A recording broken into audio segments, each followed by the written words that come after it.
Today we're at Sporting Goods Park, home of the Colorado Rapids, to interview the legendary Tim Howard on the Ball Global.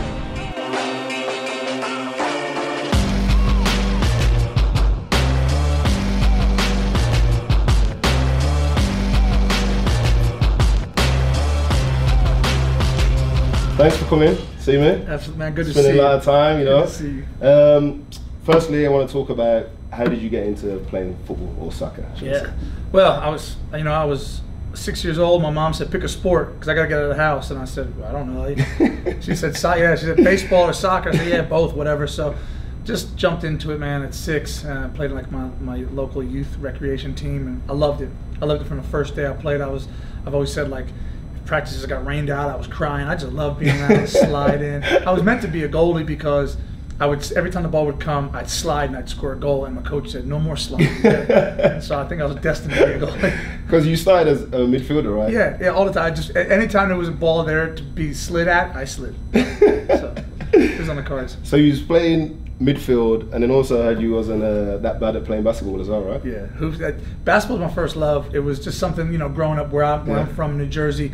That's kind of sport American kids grow up playing. Yeah. You don't need a team. You just need a hoop at your local park and a ball. So that's why I started playing basketball. I loved it, but I also excelled at soccer. So like, if I could have been an NBA player, I think that every kid's dream. Why could you dunk though? Yeah. You sure? I couldn't now, but back then I could. I remember my first dunk in summer league in high school. But yeah, I still love it. People ask me if I could have done anything other than play soccer. I'd like to work in the NBA. Yeah. Just work for the Knicks or something. It's amazing. I love it.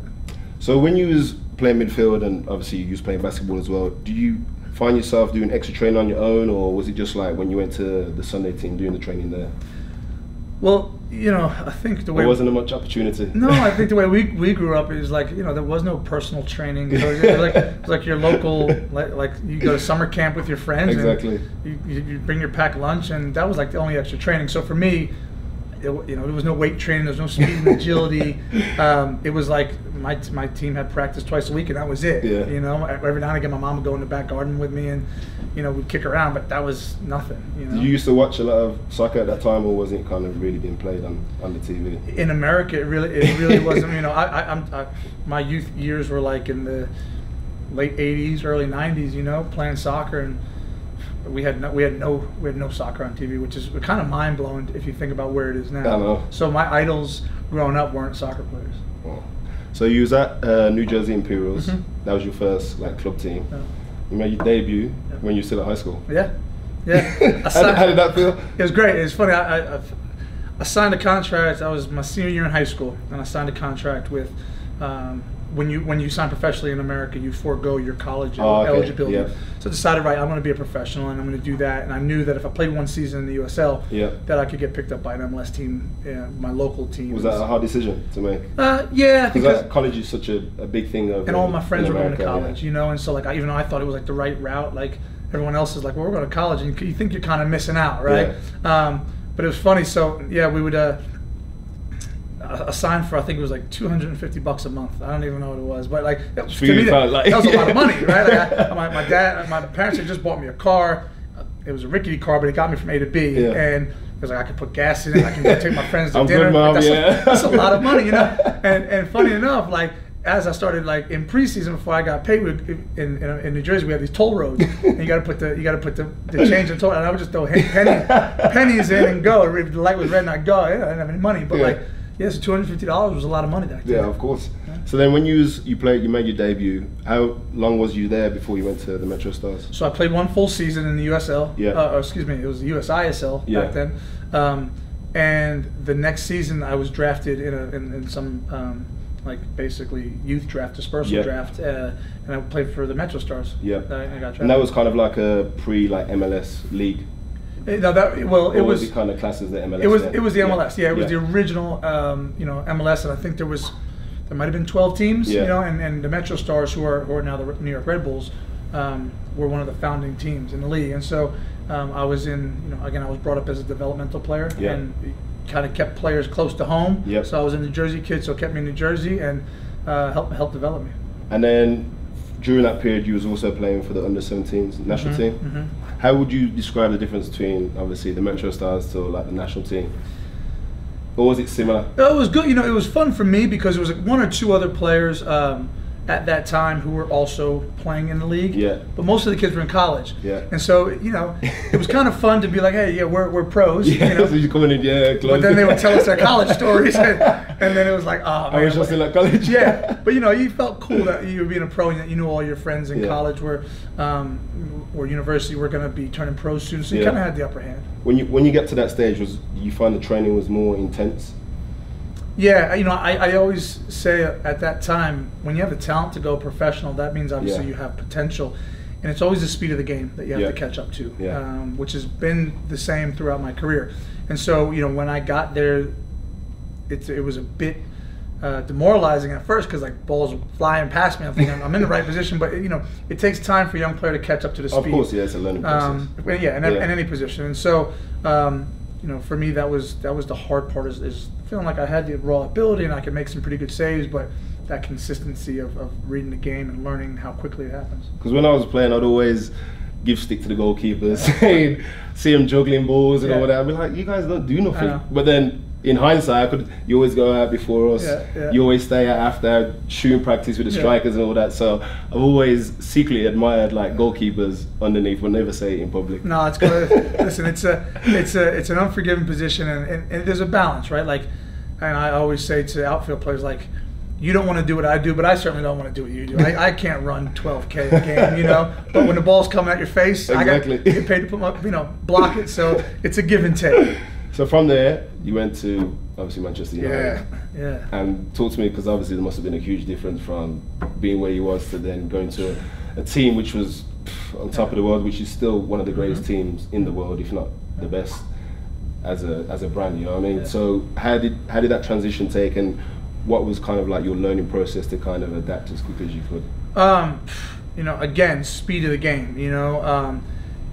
It's a crazy story. Like I even when I look back in hindsight, I try and give people all the detail, and like I give them all the detail. And I still think it's hard to understand. I came out of my it was my 5th season overall, or my 4th season overall with the Metro Stars, but I only played 2 seasons. I was raw as anything, and I went to national team camp in January, which was for domestic players. And I tell you, on my cell phone, or even a hotel phone, I got a phone call from the Man United goalkeeper coach. Yeah. Like I didn't know who he was. I didn't know why my phone was ringing. I was like a young puppy, and I was like, yes sir, no sir. Just said, hey, look, we've got our eye on you, and you've been brought to our attention, and nothing really you can do. Just keep doing what you're doing, and we'll follow you. And then, you hang up the phone, you think, it must be like, is someone blagging me? You're like, that doesn't make sense. Like, why me? And then they followed me, and then 6 months later, they signed. We went through the work permit process, and I get there, and it's like, man, all the big Ryan Giggs, Paul Scholes, Roy Keane, the Neville brothers. I mean, Ruud van Nistelrooy. The list goes on and on and on and on. You just think to yourself, how in the world did I get here? It's sink or swim, Yeah. And so again, that was another giant leap. Like, hey, I have the ability, and I make some good saves, and I'm getting around, but like, the speed of the game is so incredibly fast. Like, how do you shooting practice and that? Shooting practice. Van Nistelrooy. Yeah, the windows open and close so quickly, and so it was really interesting trying to find my feet at United. Yeah, it's an amazing story. And then while you was there, did you get any like words of advice from like players or like the manager that was there at the time, or was it kind of like you said, just like a simple swing, just trying to find your feet and as quickly as possible? Well, that's the thing is, with the Premier League yourself, and especially being United, they don't really hold your hand. They give you a little bit of a grace period. And Sir Alex Ferguson is the most brilliant manager, so he kind of dips in and out of the first team, make sure you get enough rest and you get enough training and get enough experience. But no one really sits you down and puts their arm on your shoulder like, hey, it'll be fine. Like, it'll be okay. Because if it's not you, it's the next guy. So I had some really good people who I lent on to, for advice. People who I trusted. And, I know it sounds simplistic, but Casey Keller, who's a good friend of mine, and you know Casey, and I was underneath him with the national team as his number 2, and so we had a really good relationship. And I went over, and he was at Tottenham at the time, and he just said to me like goalkeeping is just about making saves. Like, just keep making saves. There's going to be a lot of stuff that flies around, but the most important thing for you is at any level, just keep making saves. And so when I really got my head down and thought, I'm going to work hard, I'm going to be better at commanding my box and catching versus punching, all these things, I kind of kept going back to that, like, just keep making saves, and eventually it worked out. And then, because you've been in 3 World Cups, Mm-hmm. did you see a difference from even the first one you went to 2006 to up until up recently? Yeah. Did you see a difference from when you first was like the under-17s to obviously the World Cup with guys that have been around the leagues, not even only in MLS but other European leagues? Did you find there was a bigger difference from being at Man U to that, or did you see it's kind of like same because the standard was such a high level? That part, like, being at Man United helped me because it was the top of the top. So, in terms of going into certain World Cups or any other experiences I had, I was better for it because I saw what it was like. You had that foundation already, And so from a learning curve standpoint, it was like, in a way, I had a really great first season United, and I kind of dipped in and out second and third season. But what it did was, I played against the best team every day in training. You know what I'm saying? So for 3 straight years, I mean, I was getting pelted. You have to be focused, right? Yeah. And so it wasn't like it had nothing to do with playing the games. Yeah. I had to. The accountability factor at Manchester United every day in training is like far higher than anything I've ever been a part of, right? And so like that for me to be my like footballing foundation, I can't pay for that. It's priceless, That's amazing. And then you went to Everton. Yeah. You was there for 10 years? Yeah, 10 years. You have a testimonial there? I didn't, in fact, but it's amazing how the football gods work and God himself works. I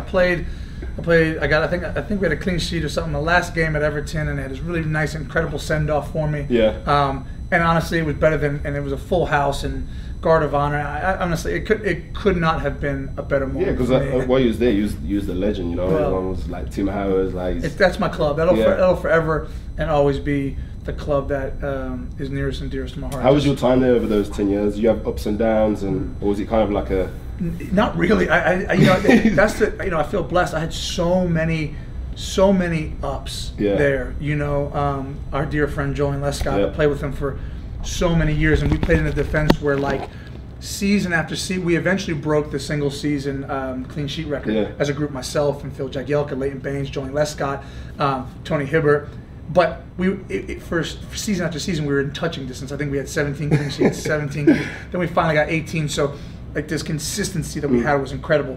Always finishing right around the European places, never in threat of like relegation. It was a really good time. A manager who was incredibly steady. Yeah. So like when you look around the Premier League and what the Premier League offers, the fact that there wasn't massive player turnover, we had players who were going on 5, 6, 7, 10 years at a club, a manager who was there for almost a decade or more. It didn't happen. So I went to Everton at such an incredible time. So it's a real like steady period. Very steady. I remember I used to go to like watch the games, and I always used to like say to Joe, like Tim don't show up, does he? Like he's always talking, which for me I love because it's just another thing that can help me as a defender, where you've got someone behind you that can see the whole field, that can just like shout commands and all that. So I always used to laugh and I used to watch you play. Yeah. So now you're at Colorado. We're here at the stadium. How's your time been? Great, man. This is it's good living. It's a wonderful city with great people. Yeah. Obviously, this club is, and I've been here for parts of 3 seasons, but we had a lot of turnover last year. Yeah. But this club is really driving in the right direction. Yeah. A brilliant young manager, a brilliant footballing brain. His attention to detail is incredible. Anthony Hudson. He's got a great staff around him. We've got a bunch of new players, quite a few from Britain, both Scotland and England. Yeah. Bringing the banter. Yeah, it's funny. It comes right back. Like I call ourselves the Beatles. Like it comes right back, and it's just so funny hearing the accents again and good banter. But it's been a gelling process because we had from a roster of 23 at the end of last season, we have 14 new faces, right? So a lot of turnover. Almost the entire staff is brand new, but it's been a breath of fresh air. We feel like we're playing well. This organization is pushing us in the right direction. And with you as getting just slightly bit older, just a little bit, do you feel like you've had to fine tune the way you train compared to, I don't know, say when you went to Manchester United? And what would that consist of? Well, 100%. As you get older, you just unfortunately have to do things differently to get on the field. When I was in my 10 years at Everton, I've always said this. Due to illness or injury, I think I only missed 5 days of training in 10 years. That's crazy. It was just something to me that like I felt less of a teammate if I wasn't on the field. Like if I could go, I wanted to go. and that was every day, and that was Yeah. something I hung my hat on. So like, it's been very difficult for me over the last 2 years, and I found a good rhythm. Yeah. But you know, I can't train every day. And I think you hear when you're younger, your older pros say it. The pro days and yeah, like, what do you need a pro day? Don't really understand. And as you get older, you're like. When I tell people now, like, you know, if I trained every day of the week, I just want to be able to play on Yeah. Saturday. That's Yeah. just how it is. Yeah. But also my training regimen off the field. I do something every day. I've hired a bunch of different physios, strength coaches, Yeah. dietitians, acupuncturists. I literally have a stable of people who I trust, Yeah. you know, with my career. Yeah. And I use them every day. And so, you know, between, you know, play Saturday, I'll take Sunday off completely. Yep. And then away we go, Monday through the next Friday. You just kind of like keep ticking over, Keep going, ticking over. something every day to get my body fit. Well, Tim, pleasure, man. Thank you, brother. I appreciate it. I hope you play another 5 years, Amen man. to that. Amen to that. The soccer players meet Tom Brady. Yeah, you know what? I get that a lot. You know, when people say about the pressure. For me, I don't know. I didn't really feel the pressure. I felt